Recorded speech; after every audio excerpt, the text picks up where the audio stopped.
Hoje nós vamos falar sobre o primeiro volume da série Minha Luta, do Karl Ove Knausgaard. O livro chama-se A Morte do Pai.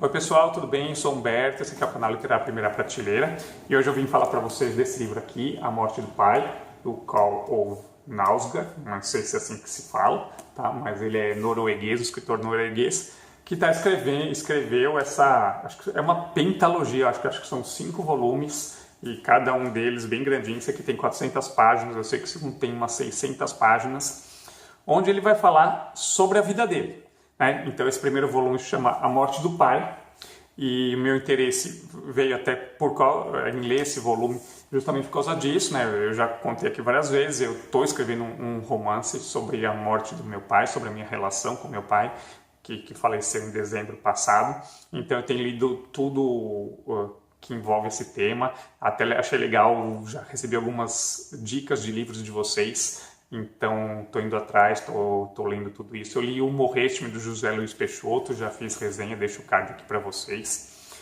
E agora então fui ler esse daqui para ver como que esse autor lidava com esse tema, né? O livro, assim, ele causou bastante polêmica quando ele foi lançado na Noruega, porque o autor ele expõe em detalhes a sua vida e a vida dos seus familiares e daqueles que estão ao seu redor. Para vocês terem uma ideia, ele nem mudou os nomes das pessoas, ele trata todo mundo com seus verdadeiros nomes durante essa obra.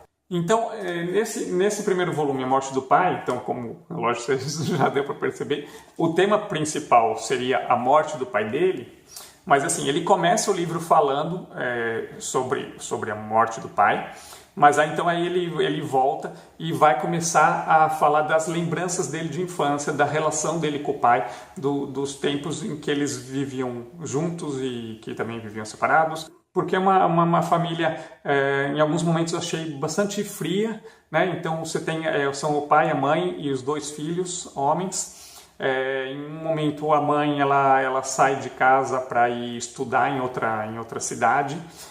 O filho mais velho, que tinha 17 anos, já morava fora, já estava cuidando da sua vida. E o Karl Ove ficou só ele com o pai. Só que então ele ficou vivendo com o pai, mas quando ele entrou no ensino médio, então o pai dele convidou ele para ele ir morar sozinho, o Karl ir morar sozinho na casa que era dos avós dele. E então o pai fica numa casa, o Karl fica na outra. E aí o pai vive meio relaxado, abandonado, com tudo sujo, não cuidava muito. E aí, por exemplo, quando eles iam se juntar no Natal, aí ele dava uma faxina geral na casa, chamava o Karl de volta e a família se reunia. Então, é uma família que você vê com hábitos frios, que parece sem muito amor, sem muito companheirismo ali. E a escrita do Karl, ela reflete muito isso. Então, então como eu estava falando, nessa primeira parte ele vai voltar para essas lembranças de infância, então nela a gente vai tentar entender essa relação dele com o pai, só que o engraçado é que ela é feita meio para criar para te mostrar por que dessa relação dele com o pai, por que eles eram afastados, por que ele tinha tanto medo do pai. Mas durante essa parte toda do livro eu não via muito motivo dele ter todo esse afastamento do pai. O pai parecia absolutamente normal até. Então eu não sei, assim, para mim eu achei que não ficou, os sentimentos não ficaram à flor da pele, não foi. O livro ele é muito descritivo, tá? Ele narra os eventos nos mínimos detalhes. Eu fui escovar dente, peguei a pasta, pus na escova, escovei o dente, enxuguei o rosto. Ele chega a ser meio naturalista até, assim, narrando cada coisa no mínimo detalhe, mas eu achei ele superficial nos sentimentos, nas emoções. Para mim, pelo menos, ele não conseguiu passar por que dele ter esse distanciamento e esse medo do pai, essa relação com o pai ser estranha. Não ficou evidente para mim isso. E aí na segunda parte do livro, então, que ele vai falar sobre a morte do pai mesmo, que o pai morreu vivendo lá na casa junto com a avó, e num ambiente de extrema nojeira, tinha merda para tudo quanto é lado, garrafas de bebida para tudo quanto é lado, porque em um momento os pais se separaram mesmo, e o pai depois tem outra mulher, mas também depois fica sozinho de novo, e cai na bebida. O pai, que sempre foi um professor de escolas mesmo, e o pai então morre nesse ambiente completamente podre.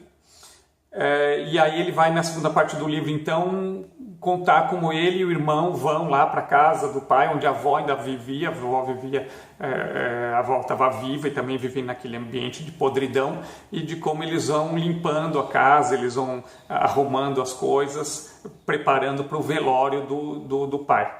Mas mais uma vez, também nessa parte, eu não consegui entrar nos sentimentos do personagem. O Carl Over fica, em alguns momentos, ele chora compulsivamente, ou chora por qualquer coisa, e eu não conseguia entender por que ele estava chorando, porque ele não conseguia me passar naquela relação dele com o pai, o que naquele momento levava ele a chorar. Ele sentia a morte de um pai que ele sempre foi tão distante sempre. Eu achei, assim, eu esperava mais do livro, tá?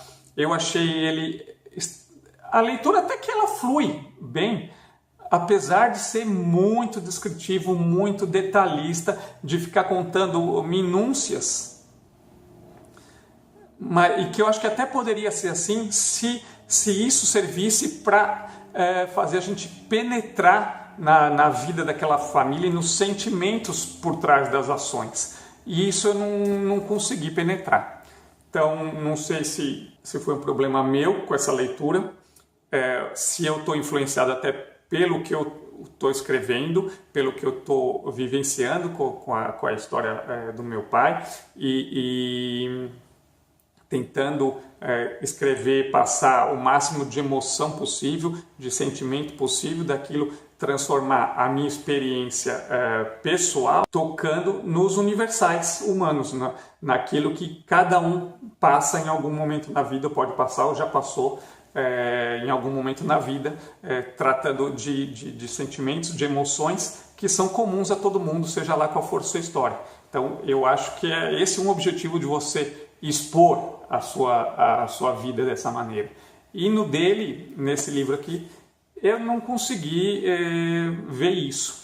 É uma exposição gigantesca e que não serviu, que não me tocou na minha experiência, não me tocou na minha vida, e que não serviu, que eu não consegui nem entender os verdadeiros sentimentos dele por trás disso. Eu achei que o livro pelo menos ia ter um desfecho, uma história com desfecho que chamasse atenção e que chamasse atenção para os próximos volumes, mas nem desfecho o livro tem direito, tá? Então, eu não me arrependo de ter lido, porque justamente para mim é um aprendizado, é uma forma de ver a escrita dele, ver formas de escrita, né? Eu tenho tido alguns problemas na minha escrita, justamente por ser muito um livro de autoficção, contando muito da minha história, de cuidados para aquilo não se transformar num diário, para o livro não se transformar num diário, para ele ser realmente uma obra de literatura, para ele ser uma coisa mais poética. E isso às vezes eu tenho sofrido um pouco. Então, quanto a isso, é bom ver essas outras pessoas que escrevem sobre isso, para ver como elas lidam com esse tipo de situação. Mas eu estava muito ansioso com a leitura desse livro e eu realmente estava esperando mais. E vocês já leram? Vocês têm interesse em ler? Vamos conversar um pouco nos comentários, para quem já leu, vocês sentiram assim também? Foi cansativo para vocês? Não foi? Vocês conseguiram penetrar nos sentimentos do autor, entender a fundo a relação dele com os familiares? Porque eu sinceramente não consegui, tá bom? Então é isso, espero que vocês tenham gostado desse vídeo, deixa aí o joinha se gostaram, e se ainda não é inscrito, inscreva-se no canal. Um abraço, até mais!